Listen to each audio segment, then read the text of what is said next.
everybody, it is Irrational Radio here with another Table 13. Tonight is another STYAB, Smarter Than Your Average Bugbear, where we kind of go in depth in a group of either creatures or monsters or mayhem that the Forgotten Realms has kindly provided us.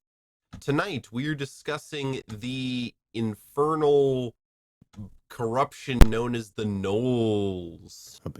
Abyssal corruption known as the Gnolls.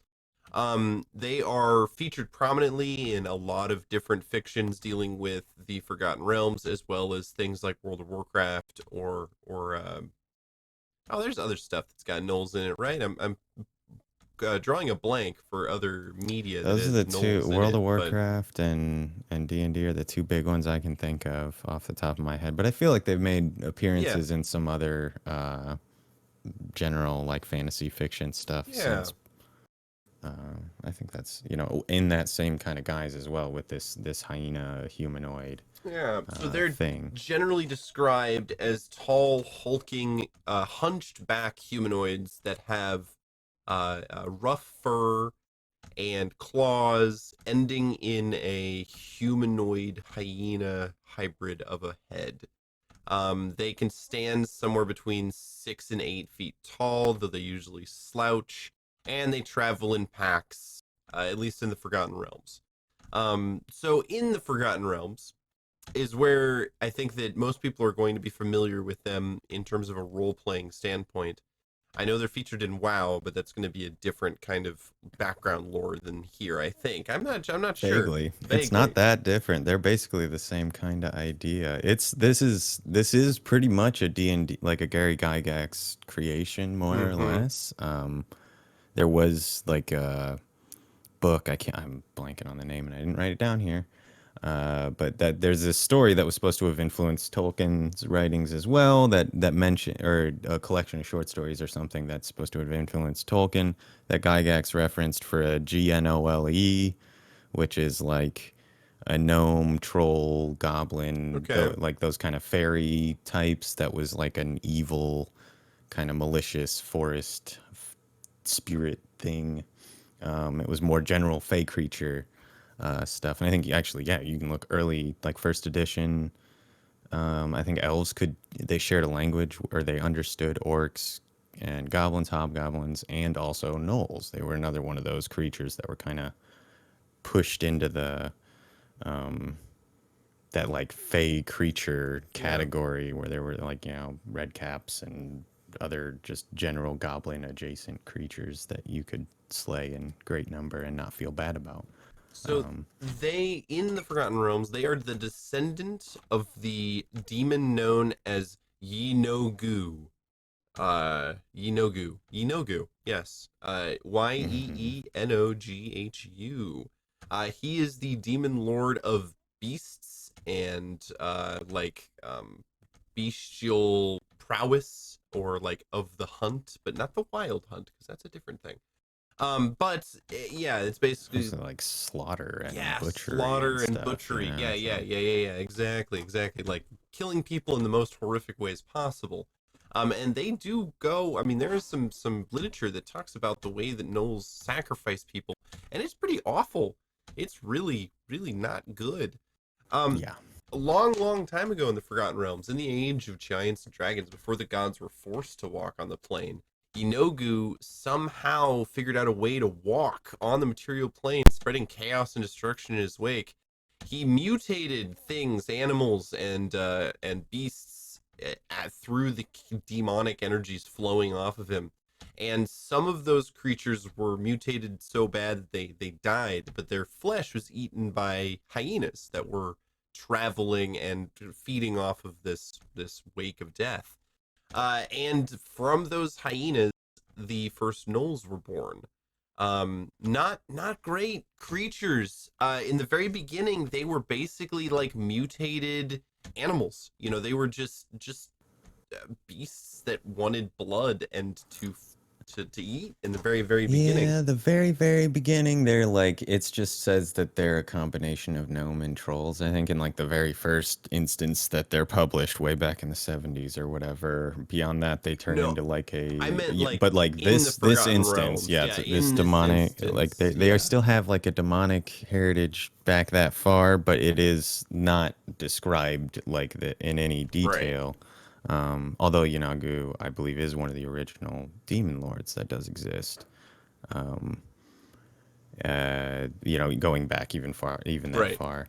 But regardless, yeah, it's like this story. There's some like permutations on it that have shifted around in the past three editions, which it's like either some demon followers of Yanogu were fed to a bunch of hyenas, or yeah, it's people on the material plane when he was able to get to the material plane, as demon princes are wont to do. Yeah. Um, those victims were then, yeah, he's being followed by this wake of scavenger animals. Among them are hyenas, and they eventually either turn into or like, yeah, fucking bloat and then burst forth with a bunch of gnolls, like Gnolls. adult, fully formed, Yep. ready to fight. It's some Greek mythology shit. It's badass. Pretty And nightmarish too, yeah, if you like think death about it. metal as Yeah, all hell. pretty death metal. So in the Forgotten Realms, gnolls are generally described as mindless, bestial, demonic fiends. They're Right. they're all just about the slaughter and the bloodshed. Like in the monster manual, it says that there is no compassion in the heart of a gnoll. They are just mindless killing machines. They don't have conscience. They don't have anything like that. So they are, I think, especially in like 5e, where we're in kind of a situation where things like orcs are generally to be considered more intelligent and more understanding than the old school orcs of just hubba bubba, I'm a bigger goblin. Right. Whereas these gnolls still inhabit kind of that space of being a humanoid that is just beyond reasoning, you they're know? they're a humanoid, but it's yeah, something that's worth mentioning is like Crawford has come out and said, it's a misprint. They should have been a fiend type creature because they are essentially just like this kind of echo or after effect to an almost demon that's showing up, or a prelude to a demonic Yep. influence or something. And so they really have a much closer association with that than they've had in the past. Whereas before it was a lot like, goblins have their god that makes them do a lot of Right. stuff. That was a lot how gnolls were. Now it's just like an element of their being. They have Yep. this like insatiable hunger and totally incapable of compassion or caring or engaging in like craft or agriculture or Yep. anything like that. They just don't do it. Um, but there's some like actual kind of lore to it. It's not just like well, it is kind of cause they are, but it's because they're demons, which is Right. at least like a decent explanation in the realm of D&D and the Forgotten Realms and stuff. But I'm not sure why that's never been in errata. I don't think Yeah. it ever has been officially. I assume because it didn't matter. They weren't concerned, or they, enough for them to bother or including it. And But as a DM, if you do want to make gnolls be affected by things that target fiends or the Paladin's Divine Sense or right, something, I think protection that from that good or would make evil. sense if you look at how the lore represents these guys. Another thing that gnolls are good at is profaning areas because of how they kill people and how they just their presence is corrupting to a region. I read, or it was an AJ Pickett video on YouTube. By the way, if you don't know about him, check out AJ Pickett. He's got some great videos about lore, and I watch a AJ Pickett video every time I prepare for one of these stabs because he just gives just a ton Yep. of information. So yeah, quick shout out to AJ Pickett. Check him out. But yeah, in that video, he described that when gnolls kill people, just because of how their bloodthirstiness and the way they kill people, every time they take a life, it is as a sacrifice. So if you need, like if you want a bunch of demonic sacrifices to take place, You don't need to kidnap a bunch of peasants and drag them up to an altar with a ritual knife. You just have to let a bunch of gnolls free in a village, and they, by just being so corrupted, They're cause like a demonic sacrifice by killing. yeah, chewing somebody up and whatnot is like they're like a conduit for that energy back Yeah. to Yinogu. Yanogu and that which they they do talk about. There are these like kind of Knoll cultists or Yep. whatever, non-Knolls that follow around uh hoping to get the same kind of stuff that any cultist hopes to get from any other demon that they might follow, which is like one of those funny things. But and then you could look at some of that stuff and say maybe they engage in more of that like organized ritual stuff for over Yep. a large field of victims or something like that. They could then do whatever the Fang does to instigate the hyenas to be able to pop out a whole bunch more gnolls or Yeah. whatever. Um, Uh, but it's ugh, yeah, it's they're brutal they're as hell. they're super brutal. And so yeah, like just throwing that out there. Trigger warning on the Knoll. I Not suppose not only just for could have like led with that. here, but in terms of your campaigns, if you're going to try to be truth to Forgotten Realms lore, you may want to get like players, okays. If you're like, yeah, I'm going to describe pulling spinal columns out and like drinking viscera Yeah. and all that, because maybe someone might have a reaction to that when they were like, oh, I was just thought we were going to sword fight with some orcs. Gnolls are literally described as so vicious that orcs won't work with them. It's like Right. if an orc in the middle of a battle is like, whoa, dude, calm down. You know you're dealing with a monster that is, It's a little yeah, extra there, that bud. is a little bit. I mean, I can see skinning them in the middle of combat, but did you have to do that with their bones? It's like, come That's on, a like lot. It's that's extra. that's way too much. So yeah, yeah. Again, like if you're going to use these guys in the way that I think that the Forgotten Realms kind of wants you to use them, they fall into that niche of like these guys. If you've got like a master negotiator, and you've talked your way through a bunch of orc clans, you've talked your way out of a dragon cave and all that. Throw some gnolls at them. They can't. They're just not gonna reason with It's that not going to be character. reason. You might get something like, oh, okay, the illusionist makes the image Yeah, of something bigger and scarier pop up or whatever. absolutely. Like, and they're like, nah, fuck this, we're out. That's Yep. not like because they target the weakest. And that's something that in combat you'd want to represent, I think, which makes them even Yeah. kind of scarier. Is that they're not going to bother with the fighter unless they're It's all planning on jumping the fighter at once. They're Yep. gonna like tag the wizard or whatever, the person on the edges who's going out to scout around. They'll pounce on that person and then hopefully string out everybody, or you Yep. know, and that you can kind of represent some of the other stuff that you see from like true hyenas that we like their general hunting tactics. It's they Yeah. run stuff to death and then Yep. they eat it before it's dead a lot, or they're in the process of that. It's Yeah. fucking metal. And hyenas are Yeah. cool I animals, also not dogs, not cats. now a whole They're nother phylum altogether. So yeah. They are and as Hydron says there, they are often found in caves or in ruins, and then they go out to raid, bringing back food and sacrifices to wherever their warrens or dens are.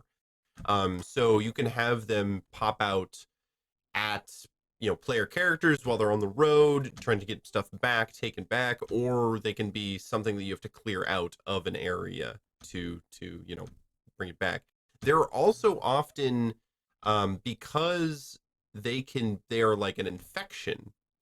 They're often used by novice demonancers, I don't know, summoners, demonologists. demonologists. I don't think that's right, but they're like novice summoners or novice necromancers attempting to bind demons. And these guys are like the first step. You release the Gnoll infection. You get a bunch of hyenas to eat infected flesh by Inogu, and you get these beasts that every time they kill, they worship. They like bring about demonic energy. And so if you want to desiccate the woods surrounding your evil temple, or desecrate the woods surrounding your evil temple, yeah, dessicate, you just need a bunch of silica gel Might packs. Yeah, could but do that too. no, You never sure, know. yeah, yeah, yeah. But they're gonna probably desecrate it much faster. And yeah, you just send a bunch of these. They can also be, I mean, they don't aren't controllable. You're not gonna get a guy Right, at the beginning going like, "Go attack," and then they all run at him. right. The like what AJ Pickett said. The only way to really control these guys is through massive amounts of pain, or just look, the juiciest thing is over there. Go get it. You know But I that's think that's you can sort of set them up in a position where they're yes. being where it's they're acting kind of naturally or with whatever. Yeah, that Knoll zombie apocalypse. That's kind of Ooh, the image is that they're like running zombies basically. Is they kind of it's they're yeah.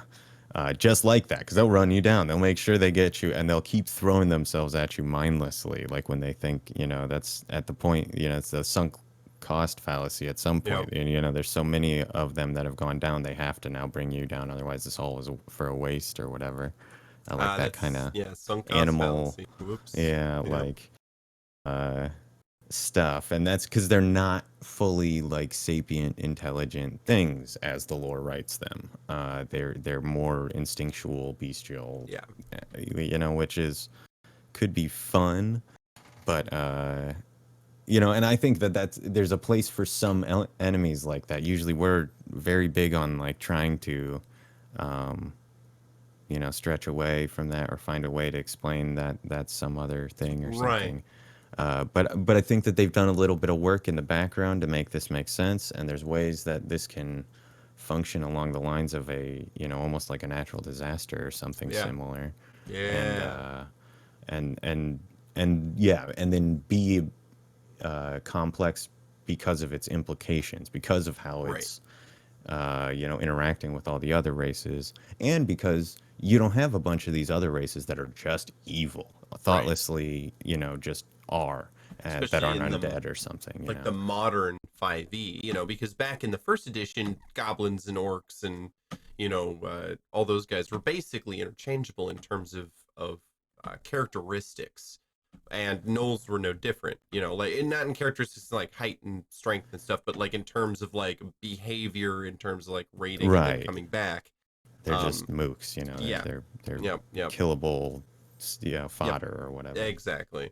But like the things that surround the really interesting big bad guy. Yeah. But in 5e and in like modern role playing games, we've tried to get away from the mindless brute stuff, except for these guys.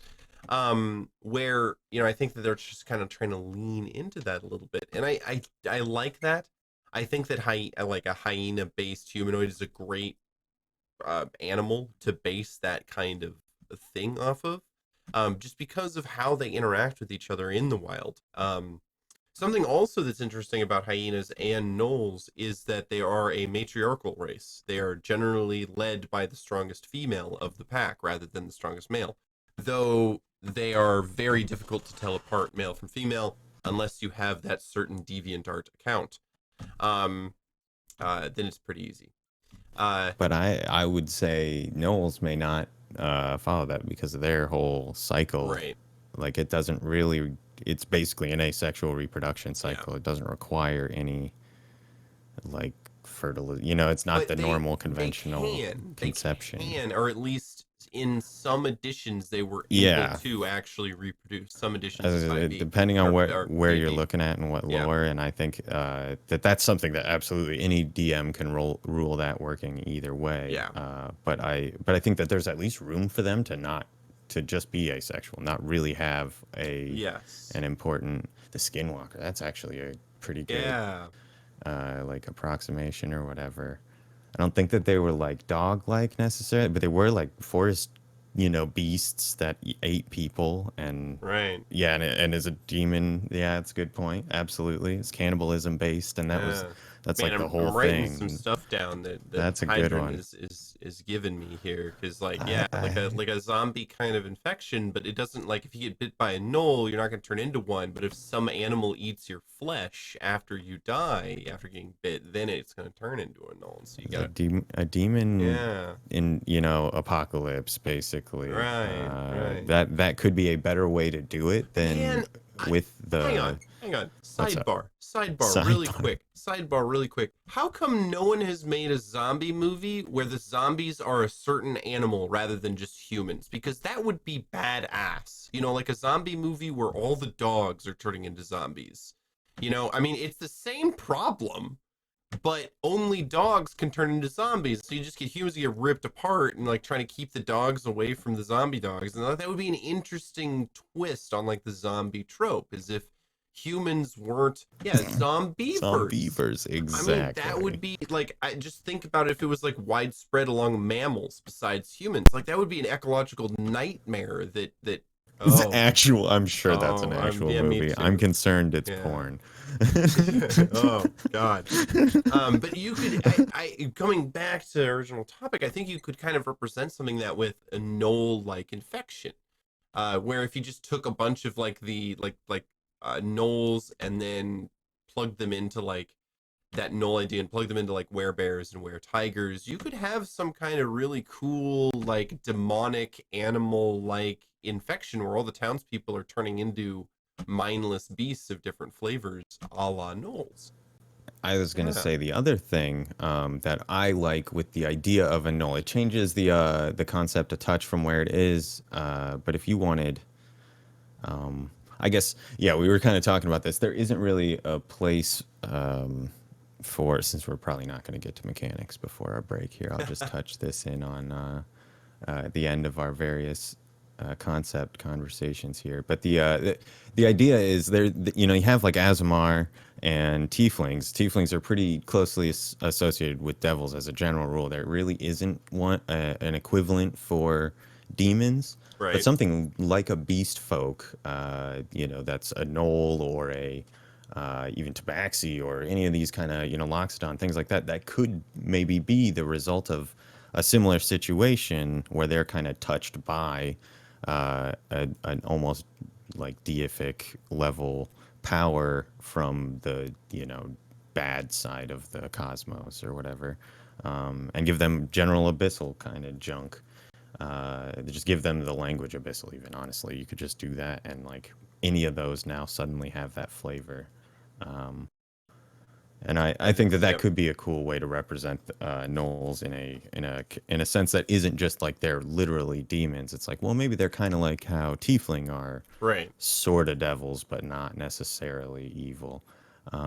If you wanted to Man, tweak that. now you've got me wanting to make like a Knoll thing, and then like a tiefling order that's out to kill like spurged Knolls because they're devils, Exactly, you because know? they're devils and gnolls are Yeah. demons, and every beast folk. Then it's tabaxi, Yeah. even though they're not actually associated with it, and like loxodon, even maybe it's the same thing. They just like you look like an You're, animal that has people is stuff going on. yeah, We're and done with you you. gotta be Like purged. I'm that's sorry. it. Yep. Just to be safe. Like Yep. werewolves, druids, like Yeah, that would just be not too interesting. That would close. be Yeah. interesting. So I did, before the break, I did want to kind of talk about Yunogu himself, because I think he's an interesting demon, especially his realm and the fortress. So his realm is a flat plain of desert and ruin, and his fortress it's mobile.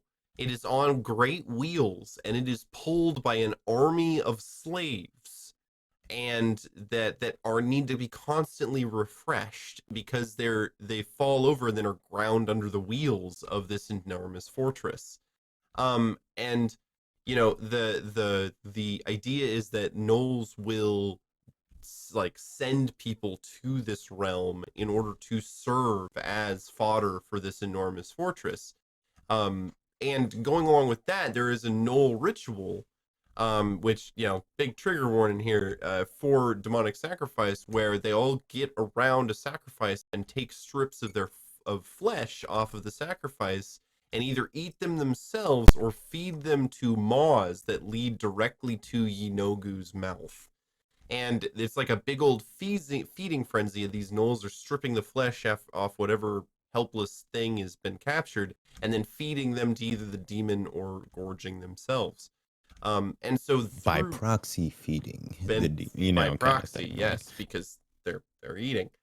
And so that's just like the AJ Piggott recommends that if you have player characters that are brought to 0 hit points by gnolls, then it might be an interesting turn in the campaign if you brought them to Yinogu's fortress world and you turned it into you know, a, a scenery kind of thing about like one of the worst places in the Forgotten Realms multiverse. And and also could be some kind of big escape plot where you have to it be like the first slaves to escape the fortress world, which would be pretty interesting. So Yeah. yeah, That yeah, would be a fun way to like, or there's someone who you need to, whatever MacGuffin yeah, family member needs to be returned for something has been, transported through one of these sacrificial rituals and is, stuck there. You got to break him in, break him out, uh, and survive. And it's, I don't know. One of the other things that I remember being mentioned in one or two places was that it's like, the eviler you are, the easier it is to escape that realm too. So right. like you can, DM's discretion on what that exactly entails, but I think you can, like, yeah, okay, maybe there's a way to just walk out if you're willing to go out and do Yanagu's will, essentially. Um, and you show that in some way. You got to kill some friends and bring their skulls to some door, and it just opens for you, and you can go back to the material plane or something simple like that. But it's a significant evil act that, Yeah. like, You might have your paladin taken, neutral yeah, after that. you'll have Yeah. to step, or they'll have to do some atonement to keep their power or get their powers back, or got me with that one. That's funny. The heart of the cards, indeed. But yeah, no, I think that's like another thing that's fun with that. It's a great concept, that realm that they've built for him, and the giant fucking moving castle that just kind of Right? parades around his domain to remind people he's in charge and shit. It's like, hey, yeah, that's right, and everybody just flees. Yeah. I mean, Like, Jesus. Not great. Not a not great good, place. No. not good. Not great. And then yeah, just the last 3 minutes here, Inogu looks like a giant hulking gnoll, massive wiry limbs, green mottled skin, patchy fur. Sometimes he's depicted with having like almost a blaze of rage hair, kind of like a flame coming off the top of his head. And he wields a three-tailed flail that can paralyze and just in addition to ripping the flesh off of you. Oh, it's It's a monster. not If you go great. back, depending on what edition, I'm not sure they have a fifth edition representation I of it don't think yet, he but does. Yeah. third and 3.5, he's not like Demogorgon or Orcus or someone, but he was the next tier down kind of Right. thing. Thing you He's were definitely fighting up before there. them. So yeah, we're just about to take our break here. We will come back in about 15 minutes, and we are going to start throwing some. Well, we're going to first go over stat blocks. I would like to get some stat blocks done, and then after stat blocks, we'll kind of go into some creative ideas you can use Gnolls. I know we've kind of touched on it a little bit, and it's hard to not talk about those kind of things when going over the lore itself because man, these guys are terrifying. They're metal. They're Metal real as hell. scary. Yeah, metal as hell, literally. Yeah, yep. So The abyss. Metal is the abyss. metal as the abyss. All right, guys, we will be back in about 15 minutes. Enjoy the break video, and we will continue with Knowles.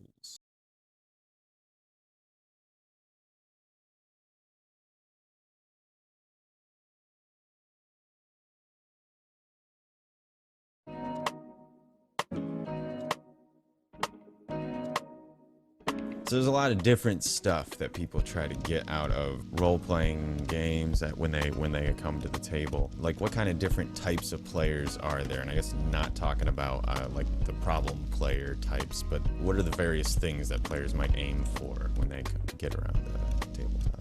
That's a big, long list of different like niche type players, because it is a role-playing game. It allows you to do anything and everything that the DM will allow. But when you think about it in broader terms, you have players that perhaps they want their character to, you know, have a family, a home. You've got the businessmen players, you know, they want to start a business, they want to make money. They're all about the money and a lavish lifestyle. You know, the glory players that want to see battle and vanquish evil. Espionage, spy game players that, you know, they want to be behind the scenes manipulating the politics of these cities and towns. They want the power without the recognition of it being them.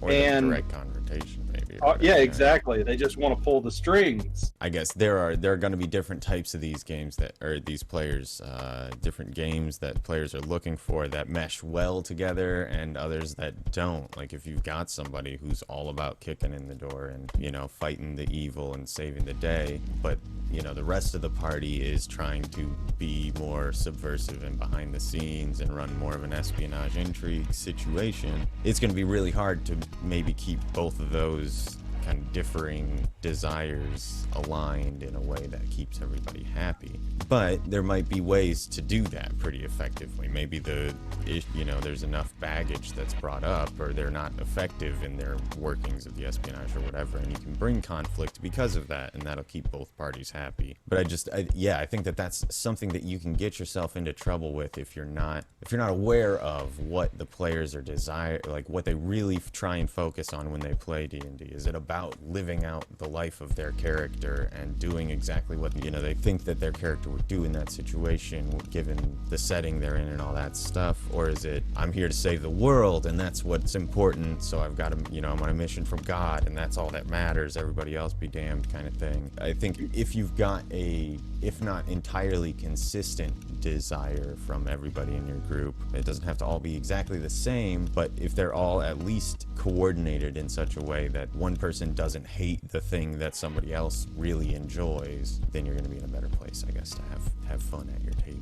All of these different types of players and play styles are very much fun and valid if they're done correctly. Basically, you know, when you go to putting these games together, or even on the player side, when you go to join a game, maybe that's a question that you want to ask all the players, is like, what is your character that you're building? What is their goals? What style are you going to be playing as this person? Because if you do find out that, you know, 3 or 4 members of the party, you know, nefarious play styles in mind, and you want to be a holy do-gooder, nothing wrong with that, but you have to know that there will be conflict within the game. There's going to be conflict, possibly even within the player, within the party. And I think that's like a whole separate, you know, that's an entirely different discussion. Like, you know, are you trying to play a game where you're working with everyone at the table, or are you playing a game where the conflict that you expect to be generated from conflict between the party members, like who respond to situations in individual and different unique ways that don't always mesh with each other very well, and people are going to be working against each other, and, you know,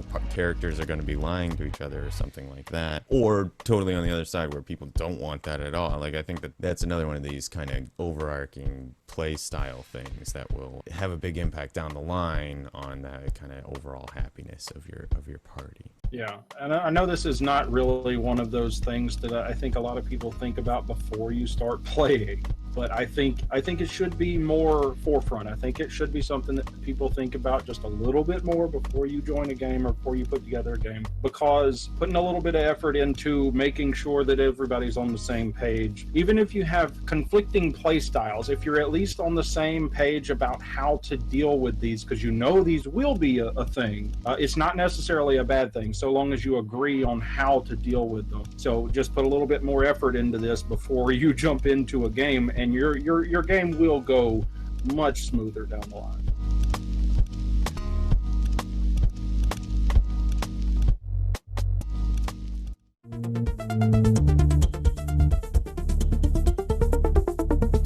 How important is it that your players are creative when it comes to them solving problems and dealing with the conflicts that you're throwing at them? Personally, in my games, like, I like to have more creative players than not, because a few different things. If you have creative people at your table, the DM has more freedom to do more maybe crazy or creative or critical thinking things in their game. You can put in more puzzles, and you can put in more traps, you can put in more riddles because of these people that think outside of the box. With less creative people, it's going to be more on you. In my games, I have some creative people. When I come up with, I have a plot in mind, and they go to tackle it, and then I start hearing them pop off these theories. Hey, you know what? I bet it's this guy over here who's actually one of these. I'm like, you know what? That's not it, but it is now. Yeah, it wasn't.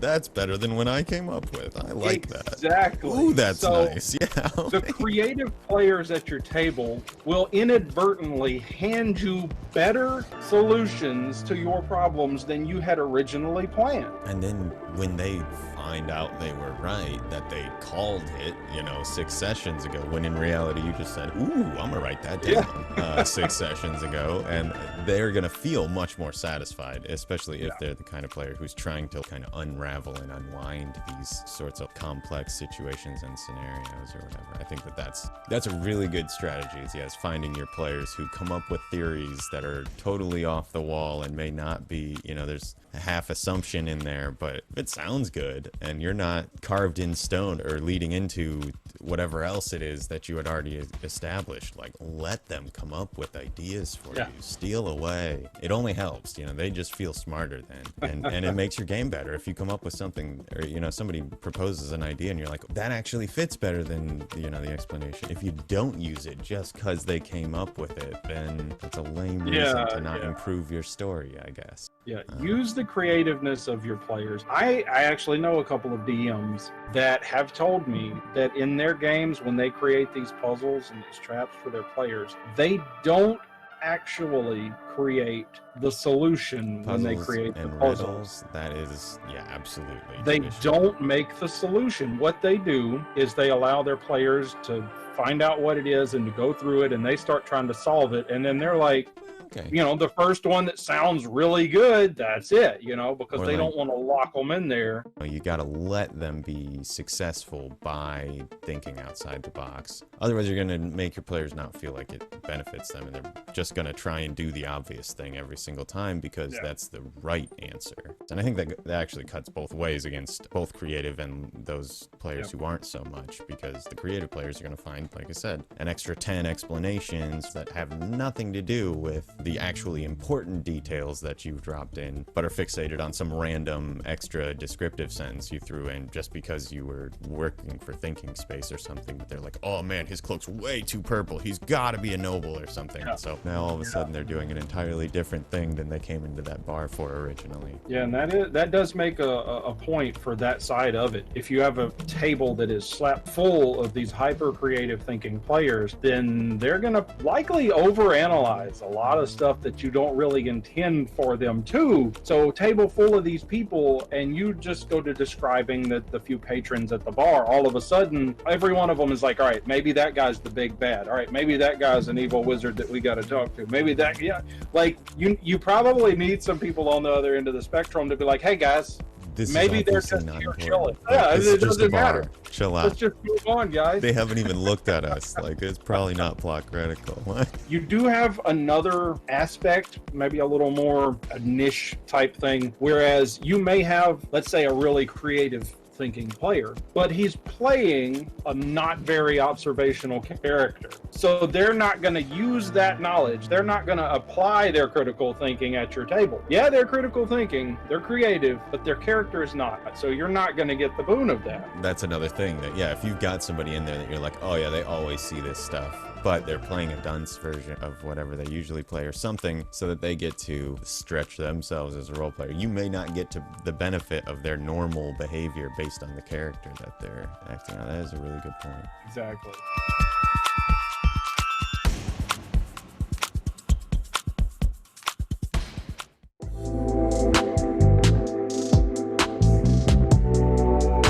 How how do you handle death in the games that you run, and how do you like to see it handled in the games you play in? Personally, I feel like character death is going to happen because of a lot of things.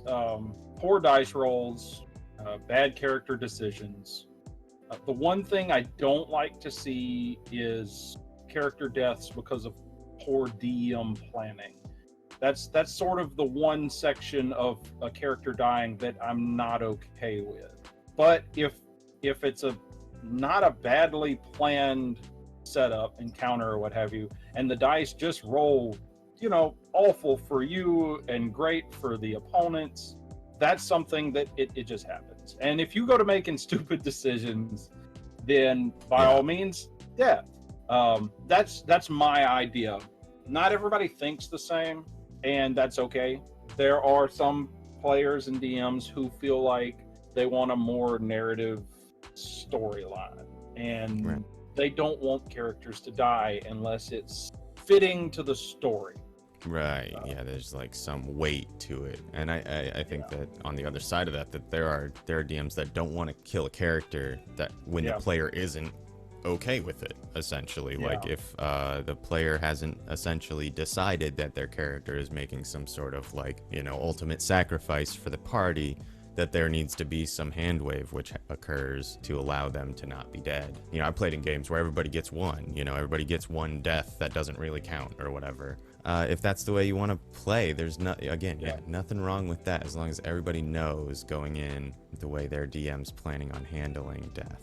I, as a DM, sometimes have a reticence to kill characters, even those that I know would be fine with it, because there's that nervousness in me that it is something that I've screwed up in the, like I messed up and, I misbalanced this encounter or whatever. But I think that there's something to be said about if as a DM, you're always pulling the punches, that you are kind of taking away, not agency altogether, but by arbitrarily dictating that the threat stops now because it's gone on far enough, that there really wasn't ever a serious threat in the first place.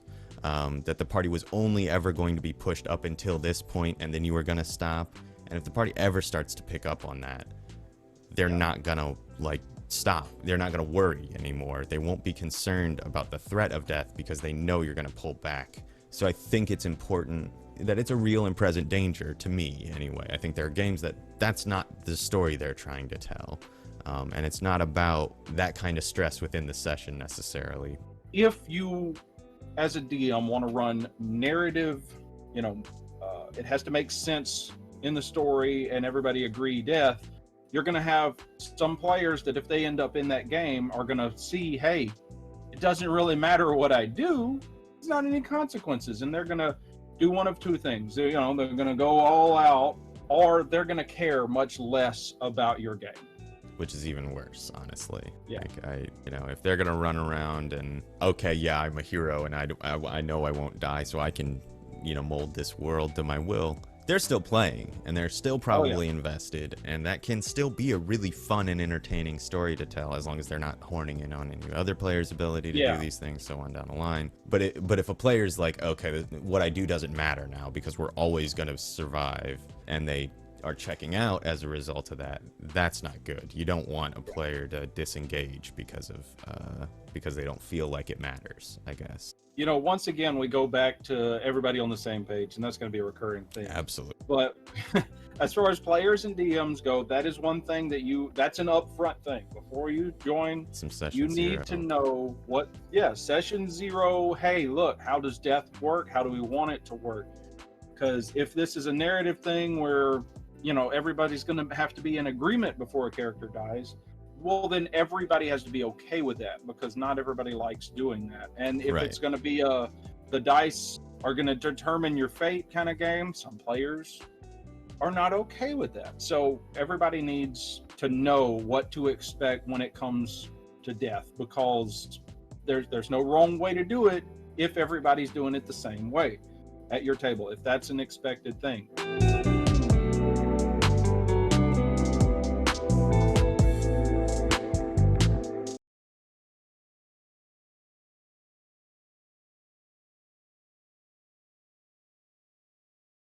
And we are back. Hello, everybody.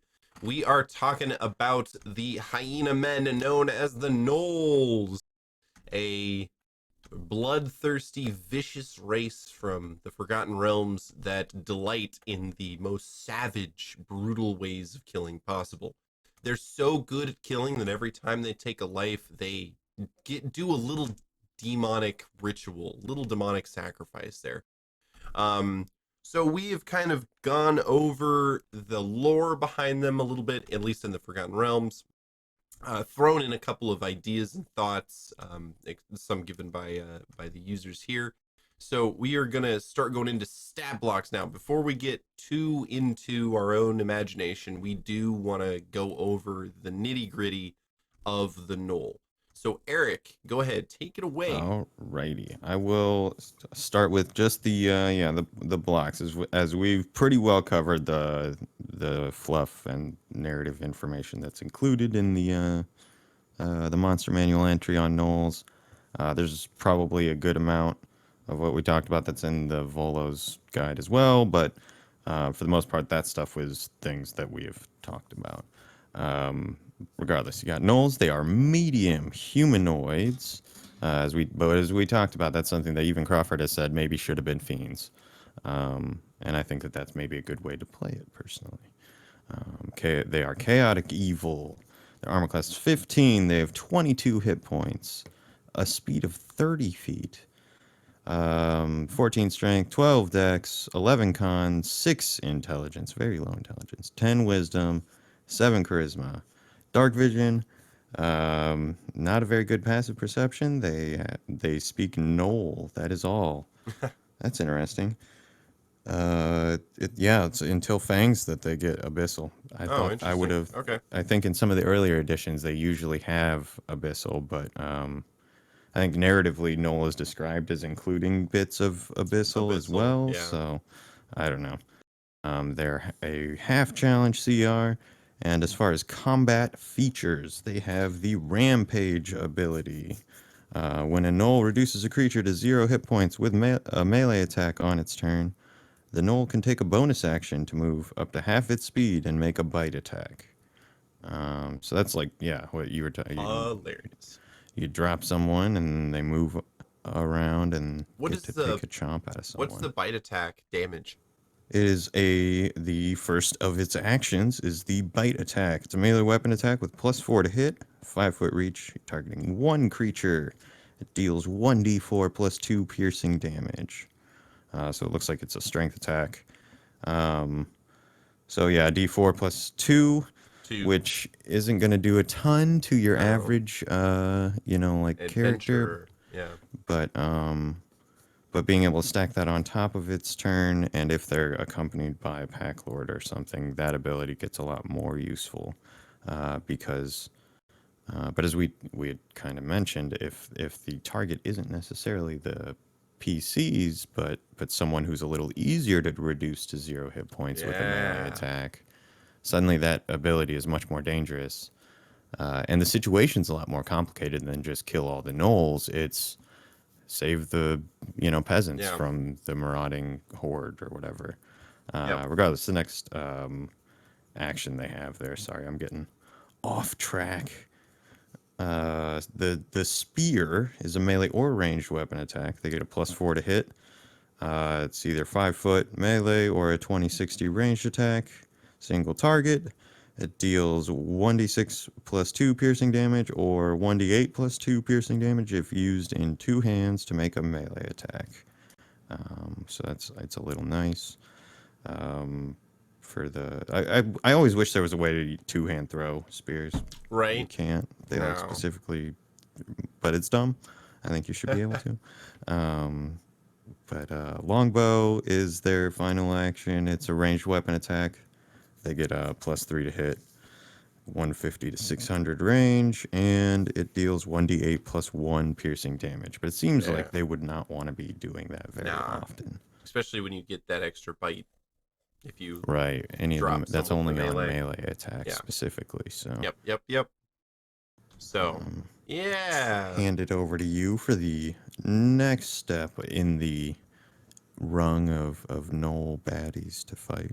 The Packmaster, right? Yeah, Pack Lord. I think it's called. Yeah, What Pack Lord. page is that? I did not have That my monster manual is open. 163. Or like actual book page, I guess, if you're looking on a PDF. Who knows?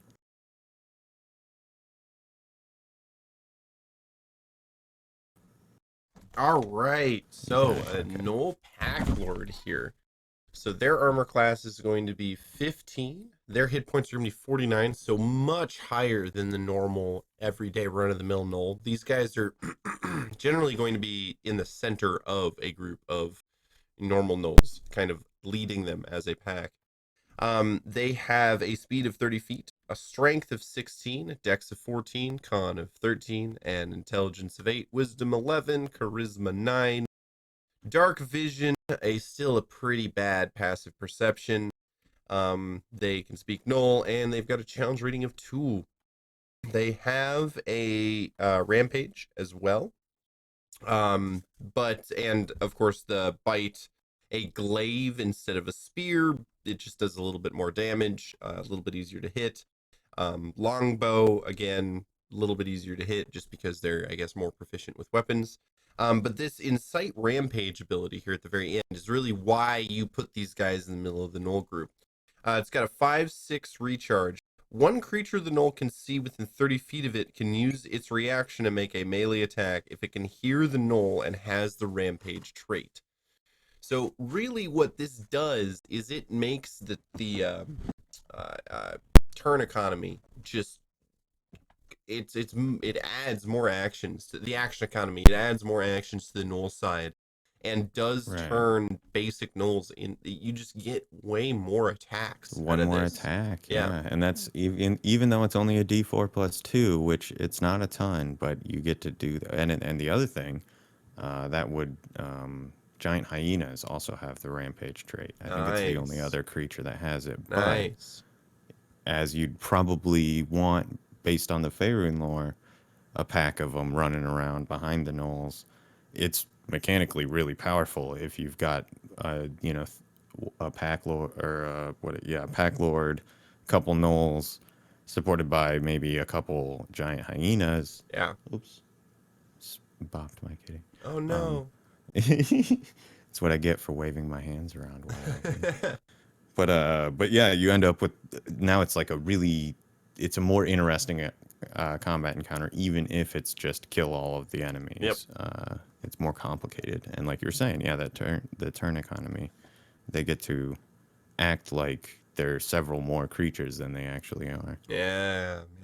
And again, that Incite Rampage, if I'm not mistaken, could that Incite Rampage trigger another Rampage if they were able to kill with Incite Rampage, or can you only use bonus actions on your own turn? So that one, it would be able to spend its reaction to do it. It would not be able to spend its bonus action on right. someone else's turn. So it would only still, it'd still only get the one. But still, it's but an it is extra included. attack. Yeah, that's also in the multi-attack. It's included in there that you can use that Incite Rampage as part of it. So you're not spending any other, you're not giving up its 3 attacks or whatever to do that. Or sorry, 2 attacks. But then you're also maybe getting a third from one of your folks. And I think the hyena's bite is better than 1d4 plus 2. I'd have to look at it, but interesting. I want to say they're dire wolf adjacent. So then you can go ahead and take the Gnoll Fang or the elite units of the Gnolls. Yep. Okay. So the Gnoll Fang of Yanogu, and they're the elite unit, but I kind of like to think of them as sort of the chosen ones, or whatever. Yanogu their creature type here is even listed as fiend. So they felt that there was some distinction that was worth making at this point, which is worth bringing some attention to. But yeah, they're the highest rung of the ladder presented in the monster manual. I think there are some additional higher ranks in Volos, but those will be the 3 we're talking about tonight. It's worth noting the AC goes down to 14. But the hit points jump up to 65.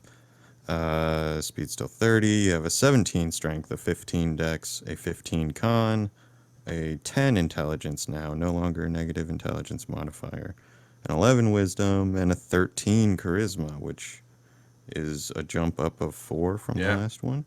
So it's like worth another one that's maybe worth noting. It's has saving throws that are better than its saves or than its ability modifiers that are listed. Cons +4, wisdom's +2, and its charisma is +3. So it's a little better at resisting magical effects. Otherwise, its passive perception's still 10. This one does know Abyssal and Gnoll. Its challenge rating is 4. And the going to combat features or what have you, abilities and so on. It has the same rampage feature the rest of the Gnolls have. It has multi-attack. It can make 3 attacks, 1 bite and 2 claw attacks on its turn. Its bite is a +5, and it deals 1d6 +3 piercing. And the target must make a DC 12 saving throw or take 7 poison damage. The claw attack is a +5 to hit that deals 1d8 +3 slashing damage. So there isn't an additional effect on that one, but this is where I think the Null Pack Lord would be even more dangerous with that Insight Rampage, because he could use the Insight Rampage to give a Null Fang the ability to make this bite again that does an average of 14 damage to a target. Yeah, if it can get you to fail that save. But then also, I think that's the other thing that you can, if you have one of these, if you have a Fang of Yenogu there, generally speaking, the way they describe the Pack Lord is that it's the alpha and there's only one. But if there's a higher rank there, maybe there's a retinue of, they're not called Pack Lords, but they're Gnolls that are the highest, circle underneath the head honcho, and they get to have the stat blocks of your Pack Lords, and for your higher level parties or whatever. And several of those on the field at once with one of these, or a bunch of hyenas or something like that, starts to get a lot more dangerous than dicey. Especially if they're doing some sort of like hit and run. We're just keeping you from resting kind of combat. Where it's not, we're not staying here until you die this fight. We're just going to keep harassing you because you're on your way. You're stuck in the middle of two places. You're too far away from any civilized place to, be out of our range for any extended period. And then they get a lot scarier. You're trying to set up camp and you can hear the yipping of hyenas in the shadows just outside the ring of the fire, and catching glints of eyes every now and again. Every couple of hours, 2 or 3 of them run through, exchange blows and then dip off into the darkness or whatever. It's not good. You can't tell exactly how many of them there are. You don't know which ones are, if you haven't quite, you're not sure if you're seeing the same ones come back through or not, and all that kind of stuff. You can make for a very like creepy and like stressful, I guess, encounter for your party. That's really not mechanically that hard. It's just because there's a bunch of these dogs, Gnolls run. They're trying to hunt them like hyenas. Wild dogs, exactly. And that's their. In that sense, when you start to put them together in a pack like they would operate, they get a lot scarier than they are individually. They've gotten a lot weaker. In 5e, they are not as strong as they have been represented in past editions. It's like a big drop from. I guess I don't know where they were in 4th, but it was a big drop from 3rd. I remember that. Like the lowest was like a CR3 or something.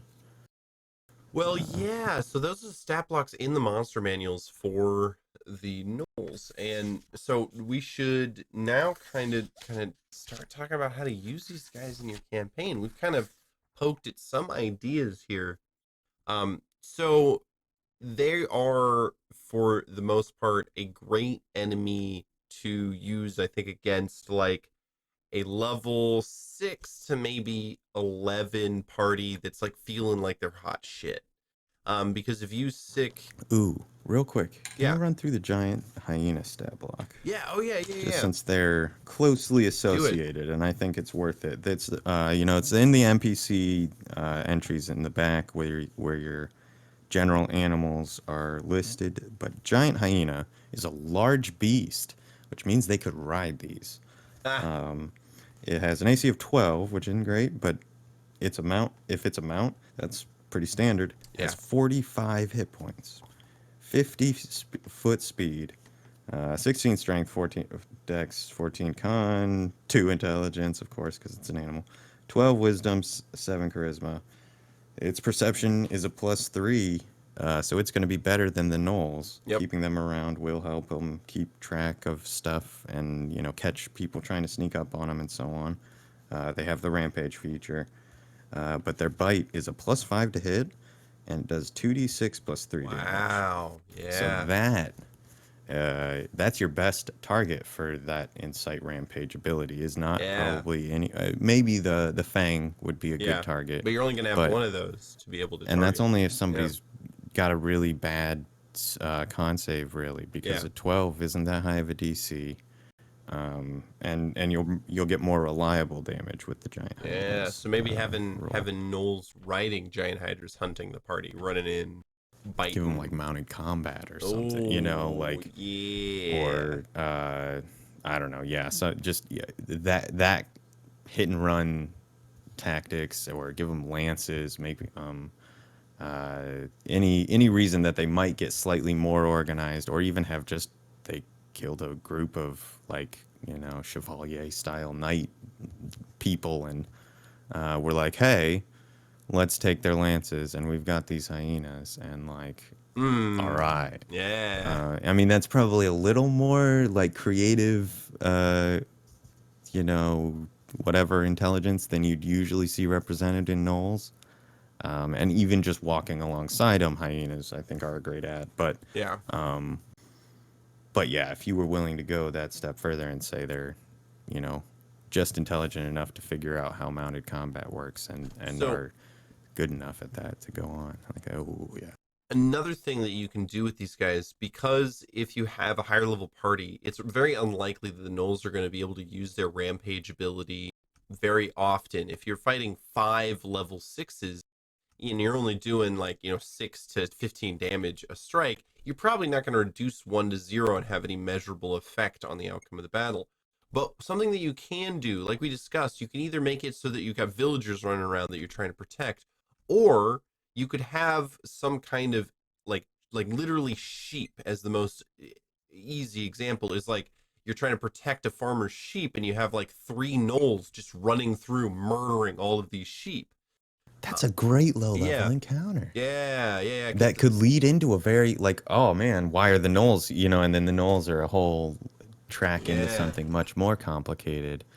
That's a cool that would first be mission for a difficult campaign. to solve without putting the party in an incredibly a lot of danger. But it would be an interesting problem. Like, oh, there's like 45 sheep, and these gnolls can kill 2 every turn on average. So you've got to figure out a way to stop them. And oh, look, they're going like one's going that way, one's going that way, and one heading straight down. What are you guys gonna do? And maybe by themselves, the gnolls are pretty like against the party. It's pretty threatening. But if you get the party to split up, a single gnoll versus a level 3 to 5 is going to be a pretty tough challenge.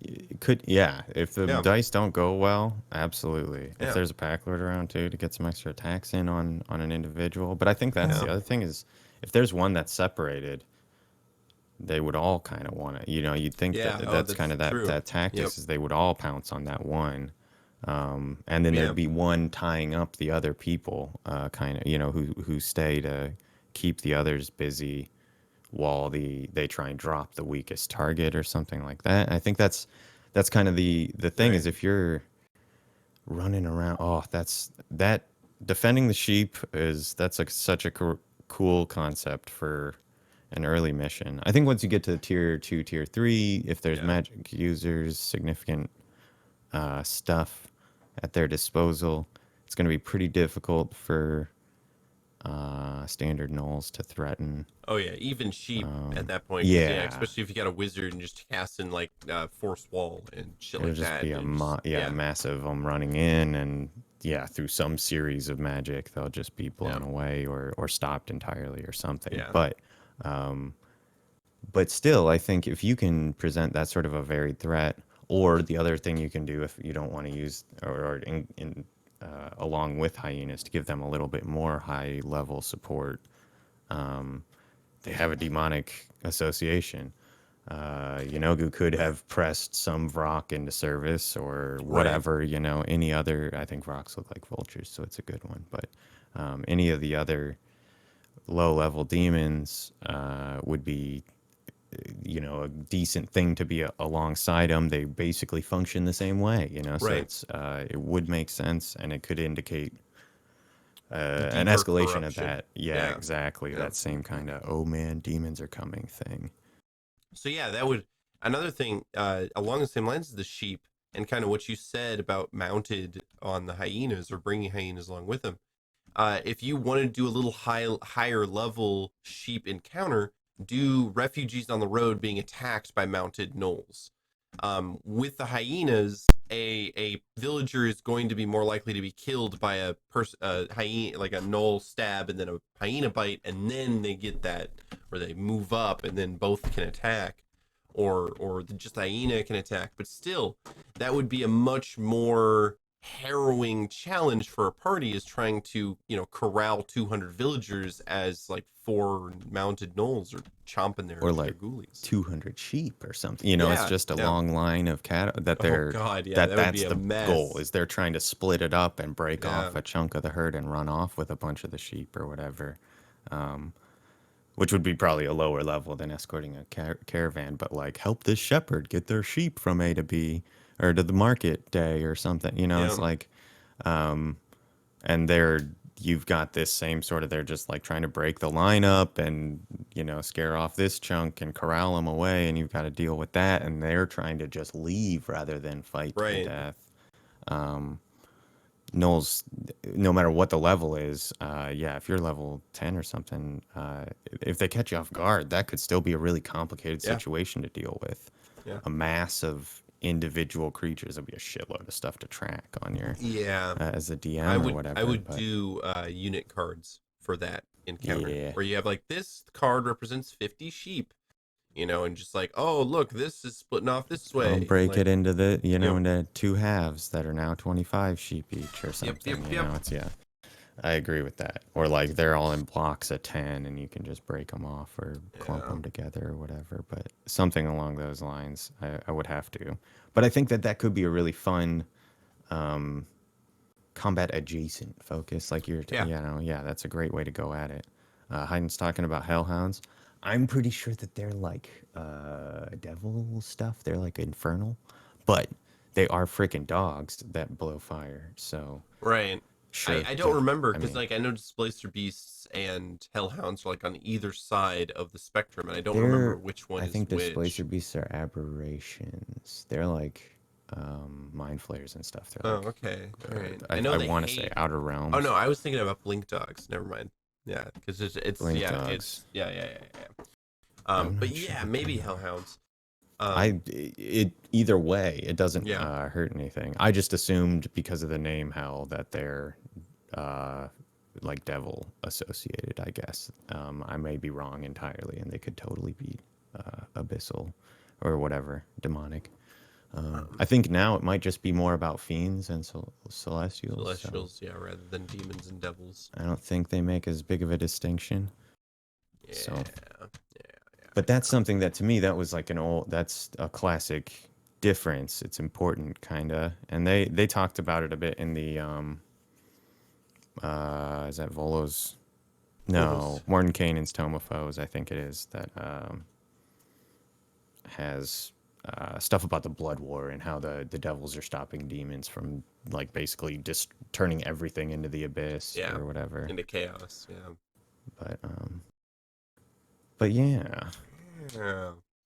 So I guess like as far as some other creative things, I really think that yeah, there is like a place. Usually I'm gonna be the first to say that the monolithic, like dumb evil because they're evil enemy is kind of lame, and that you should try for more finesse than that. And I think that you can do that absolutely with Gnolls. There's no reason not to, or there's no reason you can't. But I do think that if it's not a common fixture in your world, um, making them demons is a decent way to represent that kind of thing in some enemy somewhere, and to use that as a tool to like sort of represent some more complicated problem or whatever down the line. I think I mentioned Yeah. something to that effect earlier, but that's something I totally want to hammer home. Is it's like it's not terrible to go at that simplistic level for something like this if they're basically just there's it's more or less like they're constructs. They are sort of Yeah. humanoid sentient things, but they're basically not. And It's like monsters. zombies Yeah. or Yeah. whatever all else. I think you could go into a more like, okay, if someone could do something about Yanogu's hold over Gnolls, they'd be just normal. Like the hunger would be gone. This like addiction like curse that they have, forcing them to eat flesh, would go away, and they could start being normal like members of societies and stuff. Or that some people can't, or some Gnolls can break away from that. There's room for that as well. Yep.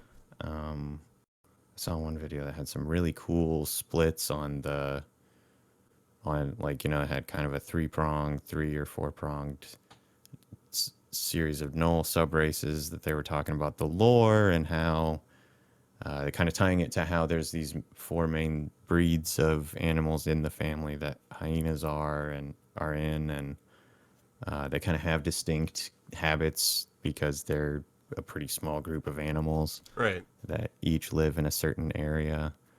But like that there's room for them to work as a normal race like any other, Yeah.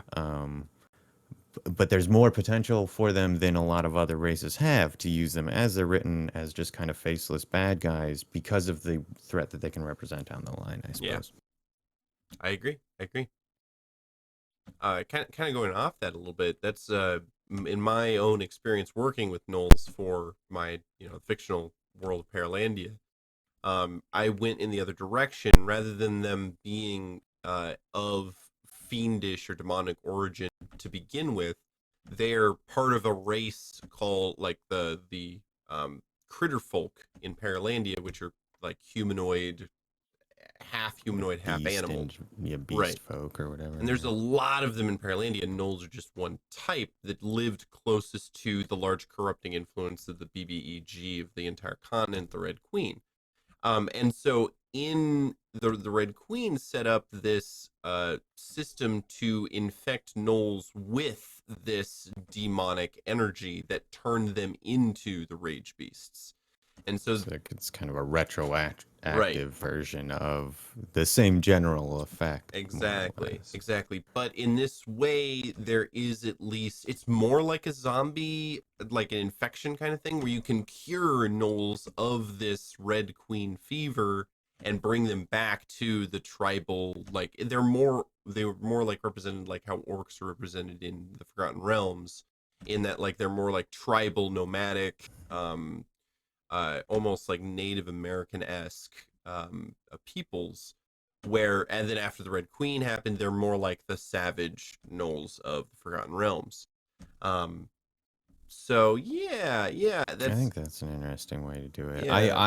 I'm curious to do something along the lines of they are the result of pacts with demons or something like that. It's like a similar to how tieflings and Azamar are represented. That's something I want to introduce into my world as like there's a god out there that probably something just like Yanogu more or less, that somebody made a deal with and they promised some child down the line to or something like that, and or this is the boon that he Right. gave him or whatever. and that every X number of people born in that line comes out looking like this. It's like a gnoll. They're like twice as big as they're supposed to be, and they've got hyena-like features and all this weird stuff or something. So, because that's basically how tiefling are in the setting I have in mind. It's like there's a god that in the local area anyway. There's like a god that people make agreements with, or a pantheon of gods, I guess. Anyway, they're considered demons by the people who run that part of the thing, but they're really like there's in the Forgotten Realms. There's a big line drawn between like good deifics powered entities and evil ones, and there isn't that major distinction between them. Like anything that's worshipped is a god. It doesn't really, as far as I'm concerned, basically. There are things that aren't worshipped that are gods too, but good, evil, whatever, that stuff is immaterial. They don't like draw the boxes like that. But regardless, I think they could be a cool kind of abyssal version of a tiefling. Yeah.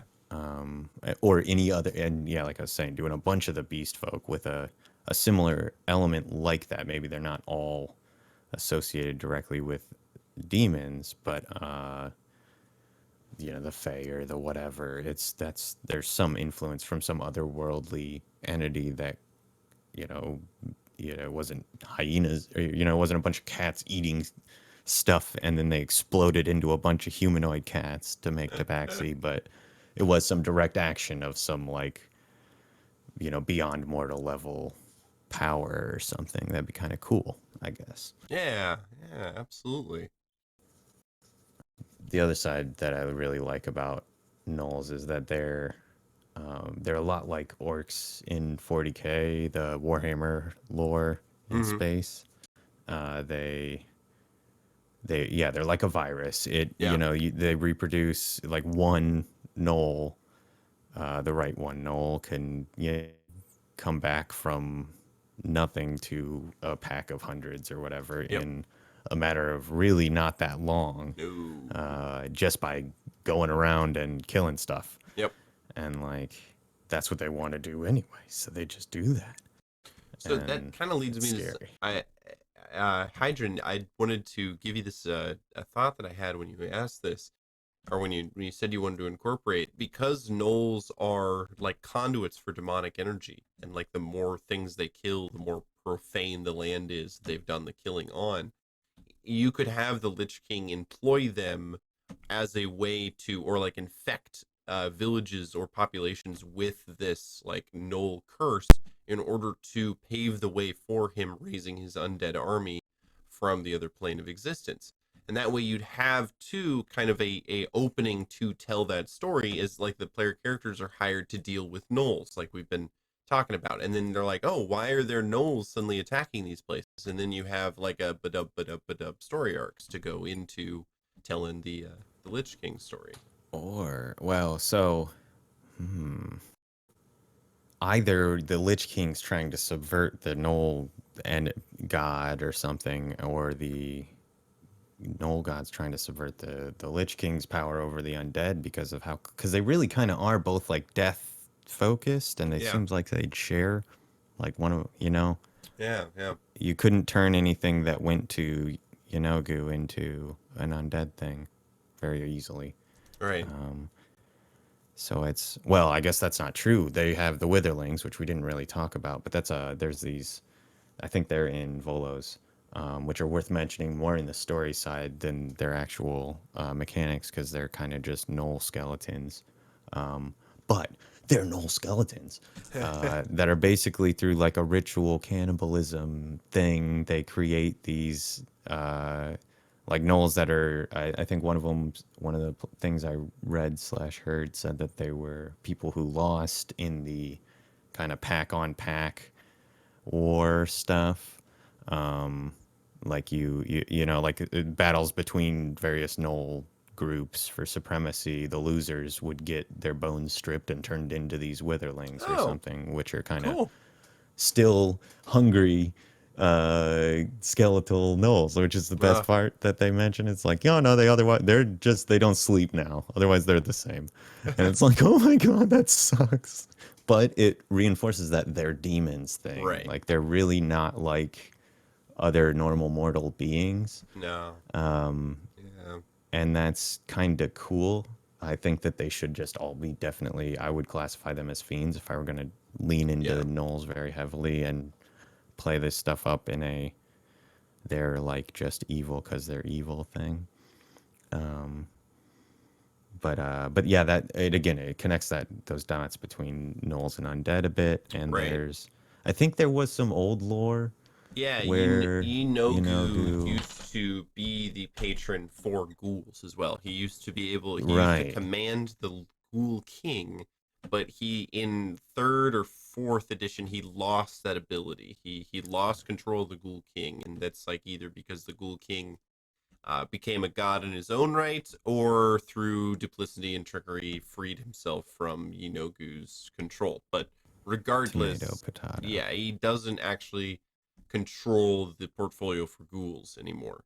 But like even in his realm there are ghouls. Like he is very closely associated with ghouls, which are a particular kind of undead that is very close to like gnolls. Like they're just constantly hungry and they want to shit over everything and mess everything up, and they infect people they eat and stuff. Right. And that's it.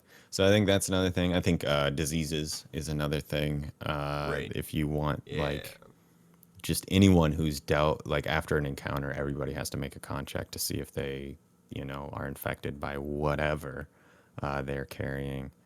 And then, if you've got that train of peasants or something that you could, then they're going to carry that to the next town that you're trying to take them to or whatever. And now you've got this whole pandemic thing, which may or may not be great at the time, but they are kind of generally associated with this like element of disease and stuff. There are some variants in the older editions that are based around sort of spreading that kind of corruption and things like that.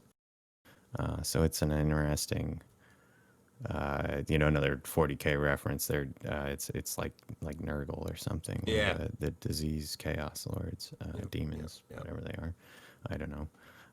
But they're demons too, I guess. Daemons or something. But regardless, gnolls are going to be featured prominently in any kind of like demonic rising. That there's gonna be some gnoll activity if you have a lot of demonic activity. I think that would be, unless it's in the heart of like a rich city or something. It's like some secret murder cult or whatever. Sure, no, you don't need to, but they would. Yeah, they'd be like a symptom that people would see in the world surrounding it, which is especially if you had like them being born from animals consuming corrupted flesh. Because if you have your murder cult and they're like, this experiment failed, and they throw it in the alley, then a stray dog or something eats it and turns into a gnoll, then you have like a gnoll problem that is being caused. That's what I was saying, like, is on accident. other beast folk as well. The same kind of it's as a dog. There's some weird whatever hound version of a gnoll that's slightly more stray dog like a howl than a gnoll. I like that. All right. But or any of the sort of along those lines, you get alley cats, so whatever. You could end up with this like demonic influenced, almost zombie, like 28 Days Later kind of zombie. Which is a fun thing to introduce into D&D, because they don't really work that way generally. That's not really how undead works. Don't work that way. But gnolls, like Hydron said, almost are better zombies than 5e zombies if you look at them in a certain direction. I think there are zombies, like white, not zombies, but they're like undead, like whites, or the ghouls are pretty good too. That work along those lines better, but yeah, they're not just zombies. There aren't any fast zombies in D&D naturally, or just zombies. But gnolls pretty close. Actually, they would be a really good stat block for that if you just gave them that and then gave them the undead fortitude or whatever, and like Oh, Oh, that's scary. Yeah, I like 'em a lot. zombies with the rampage ability. Rampage? Yeah, that's Yeah. gross. It's really gross. That's a good one. Zombie Ooh, hyenas. yeah. This is the thing that you have happen when you, if you give them just a touch of sentience, sentience, whatever, Sentience, yeah. brain, thought, power, Gray self-awareness matter. and stuff. Yeah. Yeah. You get like clerics of, goo or whatever. Maybe they're really Yep. warlocks or sorcerers or something, but Magic users. yeah, they serve as either like a medicine man, woman, medicine gnoll, or like an elementalist or something like that, and they can invoke that stuff a little more directly. That's You could also give Gnolls barbarian-like qualities to make them more challenging, such as like Yeah. relentless endurance and Oh man, a reckless attack. reckless attack. Yeah, that's That would what I be was looking really at. good for gnolls. Or even Oh, a man. rage mechanic of some kind would work pretty Sure. well for Gnolls, like a Gnoll might be- berserkers or something like that. Like that would be. Yeah, the increased speed could be Yeah. another one. Yep, Just yep, that, yep. that like a little bit faster when they're unarmored or something. Yeah. Because there's a few classes that you could pull some of their abilities out and give them to Gnoll commanders. Like even a Gnoll battle master would be a pretty interesting. Yeah, actually, that would be pretty brutal. Interesting a thing. Like a Gnoll battle master. What is it? Pack leader. Lord. Yeah, pack lord. Yeah, Give them that ability to give rampage couple martial and dice or whatever. martial dice. Yeah, exactly. Yeah. So that would be pretty cool. Another good. Oh, it's gone. I had something and it just vacated my brain. That's the worst. Well, your brain knows we're coming up on midnight, so it's like that's all right. I right, looked yep. down. It's like 11:55. I was like, oh shit, it's almost time. And I was like, what was I just gonna say? And it doesn't matter now. All right, guys. Well, I think that's a pretty good place to stop.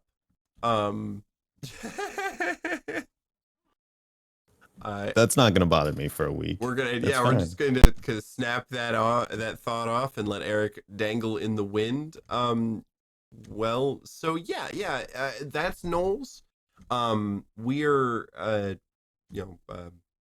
I give up. I think we've gotten some really good ideas about how to use these guys in campaigns, gone over some of their lore, and I think that I've come away with a new perspective on these enemies after this. They're definitely more complicated than just hyena men that act like, orcs or goblins. Gnoll necromancers. Ooh. But you put a G in front of the That was it. That was what You're fired. Couldn't. Yeah. You're fired. All right, guys. Well, thank you very much, everyone who made it to the end of this stream or this very long YouTube video. I hope you enjoyed yourself. We are going to go bi-weekly. Table 13 is going to happen every other week. We will run older Table 13s on the bi-weeklies as we are going to we're just going to spend some time doing some other stuff on Thursdays. Yes. See what else. There's probably going to be something that crops up in this the opposite Thursday slot here before long, but yes, Table 13 is going to go bi-weekly. So tune in 2 weeks for our next topic. I'm not sure what that's going to be. We will post it up before that time. Our next stream is on Friday, tomorrow, the misadventures of the accidental travelers. Tune in for episode 5, I believe, of the accidental travelers. 4 or 5? It's 4. It's 4. It's 4. Episode 4 of the accidental travelers. I think it's 4. And then Monday we're continuing with Old for Gold. And also next week on Tuesdays is the Disastronauts, the 3rd episode of the Disastronauts. Tune in then as well. If you enjoyed what you saw here, jump into our Discord and continue the conversation. Or you can jump on our website and purchase some merchandise to help support us. Or jump on our Patreon and throw a couple of bucks our way so we can improve everything that you see here. Otherwise, thank you so much for being here, and we will see you on the morrow for the Disastronauts. Yeah. All right, guys. No, misadventures. It almost didn't click. I almost didn't catch. Just fell over right at the end there. All right, guys. Have a good night.